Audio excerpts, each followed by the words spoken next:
Halo semuanya, saya Vida Mastrika. Dalam video sharing tentang basis data kali ini saya akan menjelaskan tentang bagaimana penerapan relasi tunggal ke dalam tabel. Relasi tunggal adalah relasi yang melibatkan satu entitas dan satu relasi. Bagaimana penerapannya? Ayo kita belajar bersama-sama di video kali ini.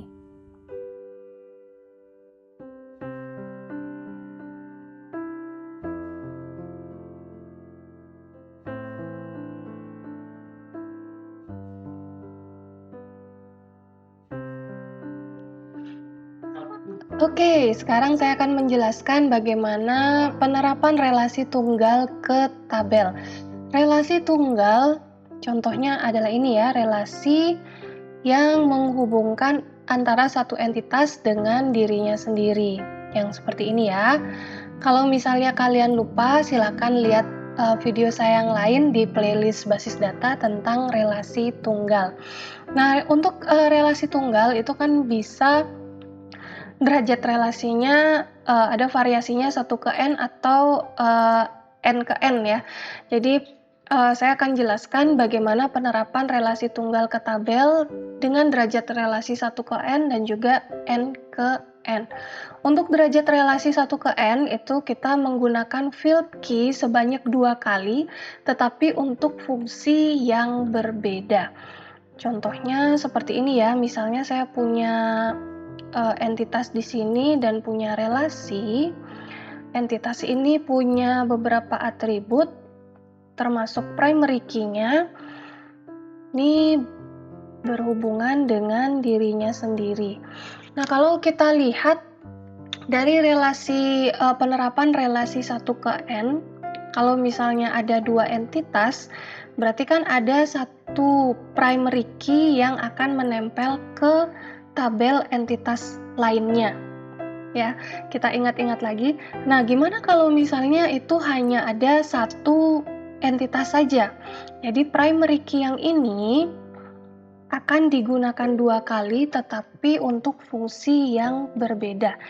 Di sini ada primary key yang untuk fungsi awalnya sebagai primary key di sini, dan ini ada atribut lainnya, dan ini ada foreign key yang berupa primary key ini juga yang sama tapi fungsinya berbeda.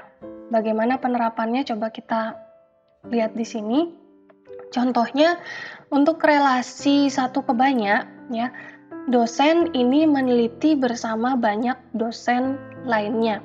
Di sini contoh penerapannya adalah misalnya satu dosen itu akan menjadi ketua, terus akan mempunyai beberapa dosen sebagai anggotanya. Anggotanya itu bisa lebih dari satu ya. Entitas dosen itu punya primary key yaitu NIDN dan beberapa atribut lainnya di sini. Oke. Jadi bagaimana tabelnya? Tabelnya itu pertama di sini kita punya NIDN sebagai primary key. Setelah itu ada atribut-atribut lainnya yang menyesuaikan dengan ERD yang kita rancang.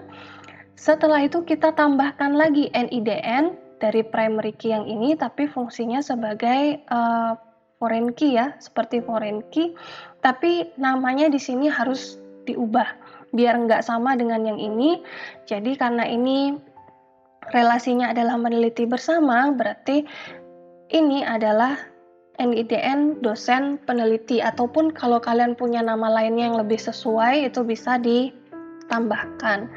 Contohnya misalnya ada dosen dengan NIDN 01 dengan nama, tanggal lahir, dan alamat.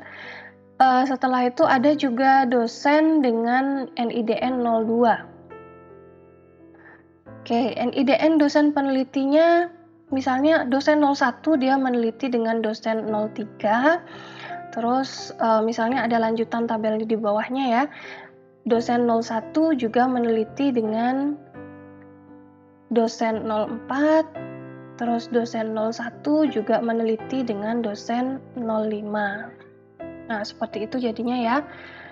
Terus di sini NIDN dosen yang kedua, sini dosen 02 akan meneliti bersama dosen 01 misalnya. Dosen 02 meneliti bersama dosen 03. Oke, kira-kira seperti itu penerapannya untuk tabel dosen dari relasi tunggal dengan satu ke banyak ya. Bagaimana dengan relasi M ke N atau relasi banyak ke banyak? Jadi sama seperti penerapan M ke N yang biasa, kita akan perlu tabel baru yang merepresentasikan dari relasi tersebut. Isinya adalah atribut key dari himpunan entitas dan atribut relasi jika ada. Berarti sama aja ya dengan kita membuat relasi M ke N seperti tabel yang biasa. Oke, contohnya di sini mata kuliah memiliki prasyarat. Banyak mata kuliah memiliki prasyarat banyak mata kuliah tertentu ya. Tabelnya itu akan kita punya tabel dari mata kuliah. Kita buat sama seperti ERD yang kita rancang. Ya, ada nama mata kuliah, ada semester, dan ada juga SKS-nya. Karena di sini relasinya banyak ke banyak, kita juga punya tabel baru. Di sini saya berikan namanya tabel prasyarat, namanya bebas sesuai dengan relasi yang menggambarkannya. Itu ada kode mata kuliah, yaitu dari sini, dan juga sama kode mata kuliah sebagai syaratnya. Di sini untuk pembeda saya berikan kode mata kuliah syarat. Contohnya di sini ada mata kuliah 001, syaratnya adalah 035 misalnya. Kode mata kuliah 001, syaratnya adalah yang lainnya misalnya 025. Itu diisi seperti itu di tabel prasyaratnya. Nah, itu dia bagaimana penerapan relasi tunggal ke dalam tabel. Dan dalam video saya yang selanjutnya, saya akan sharing tentang bagaimana kita menerapkan relasi yang n-ari atau yang lebih dari 2 entitas ya. Itu bisa jadi relasinya melibatkan 3 entitas atau ternary ya. Bagaimana penjelasannya kita saksikan sama-sama di video saya yang selanjutnya ya.